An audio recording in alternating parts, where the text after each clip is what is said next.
何看你也似樹蔭，如何叫你會有共振？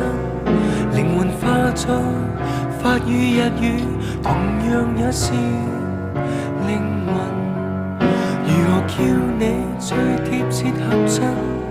如何叫你會更興奮？連名帶姓會更接近你，還是更陌生？要是完全忘了聲線，也沒有本身的名字，總記得神情和語氣，無字暗語。你也心中有知，我叫你有狐疑。